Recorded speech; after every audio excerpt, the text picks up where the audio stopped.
Hello everyone, welcome to CS wisdom channel. आज हम Java programming language में देखेंगे कि लिटरल्स किसे कहते हैं। वेरिएबल को जो वैल्यू हम असाइन करते हैं, जो भी हम वेरिएबल को वैल्यू डालते हैं उसे हम लिटरल्स बोलते हैं। ठीक है, इस एग्जांपल से समझते हैं हम। Int a is equals to 10। यहाँ पे जो इंट है वो तो हमें पता है डाटा टाइप है, और जो a है वो क्या है, एक वेरिएबल का नाम है, और इस वेरिएबल को वैल्यू असाइन की गई है वो है 10। तो जो ये 10 है उसको हम लिटरल्स बोलते हैं। ठीक है, जो ये 10 है वो क्या है, लिटरल है। ओके, देन यहाँ पे हम जिस टाइप की वैल्यू हम असाइन करेंगे वेरिएबल को, वो उसी टाइप का लिटरल बन जाता है।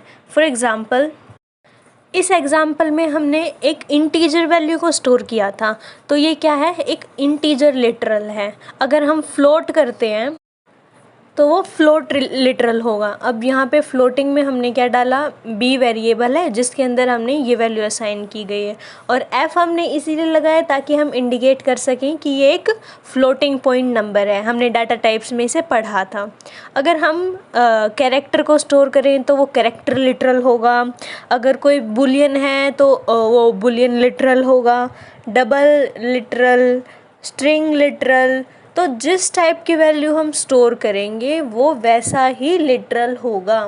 ओके, लिटरल्स के बारे में इतना ही है। अब हम देख लेते हैं कि जो वैल्यू मतलब हम डाटा टाइप को चूज़ करते हैं कि ये वैल्यू है हमारी तो हमें ये डाटा टाइप लेना है, तो वो कैसे चूज़ करते हैं, तो उसको देख लेते हैं एक बार। डाटा टाइप को चूज़ करने के लिए हमें सबसे पहले ये पता होना चाहिए कि हम जो वैल्यू स्टोर करेंगे वो किस टाइप की होगी।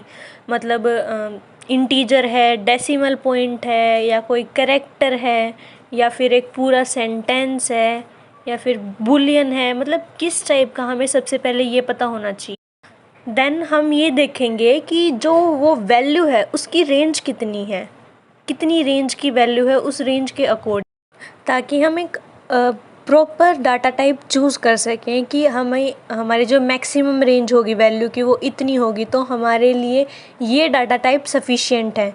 तो हमें दोनों चीज़ें देखनी है कि सबसे पहले कि वो किस टाइप का मतलब किस टाइप की वैल्यू है और उसकी रेंज कितनी है। अब हम देखते हैं कि कीवर्ड्स क्या होते हैं। जो कीवर्ड्स होते हैं वो होते हैं रिजर्व वर्ड, जो पहले से ही जावा में डिफ़ाइन किए गए हैं कि इनका क्या यूज़ होगा। इनका मतलब सब कुछ ऑलरेडी डिफ़ाइंड होता है, हमें सिर्फ उन्हें यूज़ करना होता है जब हमें जिस टाइप के कीवर्ड की नीड होगी। और जो कीवर्ड्स होते हैं उनको हम आइडेंटिफायर्स की तरह यूज़ नहीं कर सकते। मैंने आपको वेरिएबल में भी बताया था कि जो कीवर्ड्स होते हैं वो वेरिएबल के नेम की तरह हम उन्हें यूज़ नहीं कर सकते। ठीक है, बहुत सारे कीवर्ड्स होते हैं जावा के अंदर, कुछ हम देख लेते हैं। ये कुछ कीवर्ड्स हैं, ऐसे ऐसे बहुत सारे कीवर्ड्स हैं। ठीक है, जब आप गूगल पे सर्च करोगे तो सारे कीवर्ड्स आपको मिल जाएंगे। इनको याद करने की कोई ज़रूरत नहीं है, सिर्फ हमें पता होना चाहिए कि जो ये वर्ड है वो क्या है। ठीक है, अभी हम एक प्रोग्राम करके देखते हैं जिसमें हम क्या करेंगे, दो वेरिएबल्स लेंगे, उसके अंदर हम वैल्यू असाइन करेंगे और उनका सम करके हम सम आउटपुट में निकाल पाएंगे कि क्या सम आएगा। ठीक है, मैंने इंटेलिजेंट आइडिया को ओपन कर लिया है, और ओपन करने के बाद हम क्या करेंगे, एक नई क्लास बनाएंगे। नई क्लास कैसे बनाते हैं हम वो भी देख लेते हैं। जो ये src फोल्डर है इस पे हम राइट क्लिक करेंगे, देन न्यू पे, और फिर जावा क्लास। हमें जो नाम रखना हो अपनी क्लास का हम वो रख सकते हैं। ठीक है, जैसे हम सम करेंगे तो मैं लिख रही हूँ सम। देखिए हमारी ये क्लास बनके रेडी है। अब क्लास तो हो गया, अब हमें क्या लिखना है, मेन फंक्शन। देखो इंटेलिजेंट आइडिया है ना, बहुत सारे हमें फीचर्स प्रोवाइड करता है। हमें इतना ज़्यादा लिखने की बजाय वो हमें एक शॉर्टकट दे देता है। मेन फंक्शन लिखने के लिए हम सिंपली टाइप करेंगे मेन एंड देन एंटर। देखो हमारे पास लिख के आ गया पब्लिक स्टैटिक वॉइड मेन और स्ट्रिंग आर्ग्स। ठीक है, इतना हो गया, क्लास हो गई हमारी, फंक्शन हो गया। अब हमें क्या करना है, मेन प्रोग्रामिंग स्टार्ट करनी है। हमें किस चीज़ का करना था प्रोग्राम, दो वेरिएबल्स लेने हैं। सबसे पहले हम वेरिएबल बनाते हैं। ठीक है, वेरिएबल कैसे बनाते हैं, हमें जैसे हम इंटीजर वैल्यू को स्टोर करेंगे, int a is equals to 10, then next int b is equals to 20। हमने दो वेरिएबल तो बना लिए। अब हमें नेक्स्ट क्या करना है, इन दोनों का सम करना है। अब सम करने के लिए क्या होता है, दो वैल्यू है, सिंपली सम कर दिया a प्लस बी, लेकिन इसको किसी ना किसी वेरिएबल में तो स्टोर करना ही होगा। तो उसके लिए हम क्या बनाएंगे, एक वेरिएबल बनाते हैं इंट, क्योंकि इंटीजर लिया, क्योंकि जो इनका सम होगा वो भी क्या होगा, एक इंटीजर वैल्यू ही होगी। तो इसलिए हमने क्या लिया, एक इंट डाटा टाइप यूज़ किया।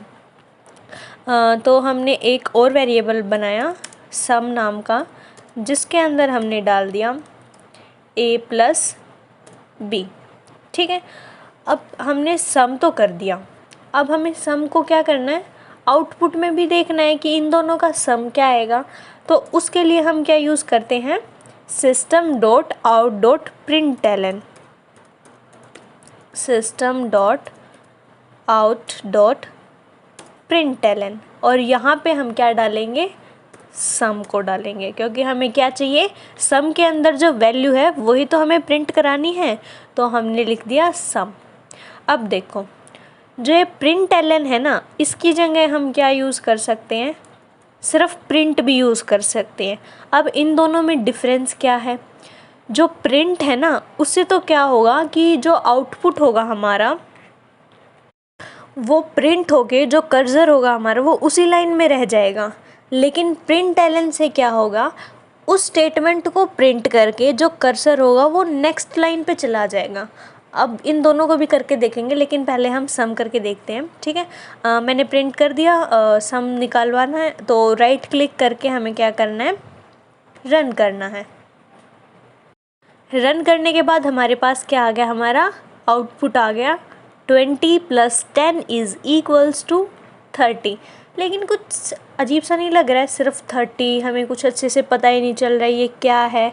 तो इसको थोड़ा अच्छे से करते हैं। तो कैसे करेंगे देखते हैं। सबसे पहले हम क्या प्रिंट कराएंगे, देखो जो ये system dot out dot print है ना, इसके लिए भी एक शॉर्टकट है SOUT एंड देन एंटर। देखो अपने आप लिख के आ गया है ना। तो हम सबसे पहले लिखते हैं sum of A and B is, ठीक है, और आ गया।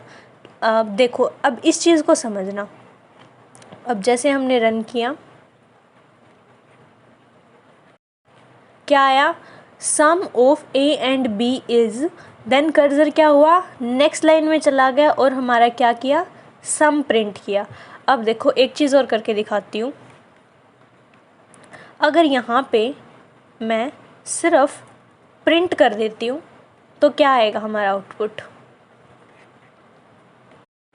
सी sum of A and B is 30। जो दोनों आए हैं वो एक ही लाइन में आए हैं, मतलब कर्सर नेक्स्ट लाइन में नहीं गया। ठीक है, सम का तो हमें आ गया, हमें ये भी पता चल गया कि प्रिंट और प्रिंटलन में क्या डिफरेंस है। अब देखो मैं प्रिंटलन भी यूज़ करके दिखाती हूँ आपको, दोनों जगह प्रिंटलन और यहाँ पे भी प्रिंटलन। अब इसको रन करते हैं। अब देखो sum of A and B is, इतना प्रिंट हुआ, फिर कर्सर गया नेक्स्ट लाइन में।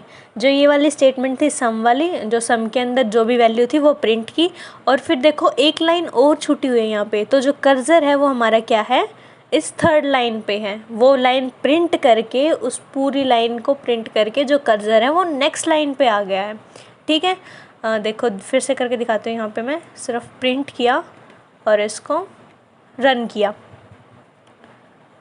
रन करने के बाद देखो अब यहाँ पे कोई लाइन नहीं है 30 और इस प्रोसेस के बीच में, तो मतलब कर्सर नेक्स्ट लाइन पे नहीं गया, वो 30 के पास ही है। आया समझ में।